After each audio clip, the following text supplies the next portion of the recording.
Next continuation of the Telangana ఎకానమీలో unit 1 భూ సంస్కరణలు. బ్రిటిష్ వారు ప్రవేశపెట్టిన 3 పద్ధతులలో మహల్వారీ పద్ధతి, రైతువారీ పద్ధతి, జమీందారీ పద్ధతిలో జమీందారీ పద్ధతి, మహల్వారీ పద్ధతి నిన్నటి వీడియోలో అయిపోయింది. ఇప్పుడు రైతువారీ పద్ధతి. రైతువారీ పద్ధతిని 1792లో బ్రిటిష్ వారు ప్రవేశపెట్టారు. థామస్ మన్రో అనే బ్రిటిష్ వ్యక్తి బారామహల్లో తొలిసారిగా ప్రవేశపెట్టాడు. రైతు నేరుగా శిస్తు చెల్లించడాన్ని రైతువారీ పద్ధతి అంటారు. రైతువారీ పద్ధతి అనేది క్రిస్టియన్ సాంప్రదాయం. మరి మహల్వారీ పద్ధతి ముస్లిం సాంప్రదాయం. లోపాలు. రైతువారీ పద్ధతిలో కూడా లోపాలు ఉన్నాయి. అందులో ఒకటి అధిక శిస్తు వసూలు చేయడం. పంట పండినా పండకపోయినా శిస్తు వసూలు చేసేవారు. శిస్తు చెల్లించకపోతే జప్తు చేసేవారు. శిస్తు చెల్లించడానికి అప్పులు కూడా చేసేవారు.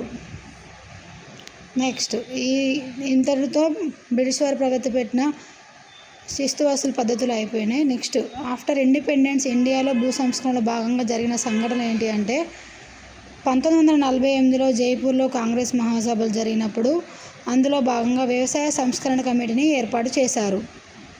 వ్యవసాయ సంస్కరణ కమిటీ ఏర్పాటు అనేది ఏ నేతృత్వంలో వచ్చింది అంటే జేసీ కుమారప్ప నేతృత్వంలో వచ్చింది. ఈ వ్యవసాయ సంస్కరణల కమిటీ ఏర్పాటులో భాగంగా వ్యవసాయ ఉత్పాదకత పెంచడం ఎలా అని అధ్యయనం చేసి 1949లో నివేదిక ఇచ్చింది. అంటే ప్రొడక్టివిటీని ఇంక్రీజ్ చేయడానికి అగ్రికల్చర్లో ల్యాండ్ రిఫార్మ్స్ చేయాలని చెప్పేసి ఇది నివేదిక ఇచ్చింది. అందులో ఏంటిదంటే ల్యాండ్ రిఫార్మ్స్లో భాగంగా మధ్యవర్తులను తొలగించాలి, కౌలు సంస్కరణలు అమలు చేయాలి, భూ గరిష్ట పరిమితి చట్టాలు అమలు చేయాలి, కమతాల సమీకరణ చేయాలి. 1951లో జమీందారీ రద్దు చట్టం పార్లమెంట్లో ప్రవేశపెట్టారు.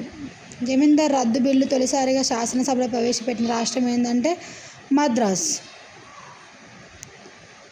1951 ఏప్రిల్ 18న పోచంపల్లిలో ఆచార్య వినోబా భావే భూదానోద్యమం స్టార్ట్ చేశారు. ఫస్ట్ భూదానం చేసిన వారు ఎవరంటే వెదిరే రామచంద్రారెడ్డి. సర్వోదయ ఉద్యమం రూపకర్త ఎవరండి? ఆచార్య వినోబా భావే. సర్వోదయ ఉద్యమం భాగంలో 4 ఉంటాయి అని. 1 వ్యక్తి సత్యాగ్రహం, 2 బుద్ధిదానం, శ్రమదానం, సంపత్తి దానం.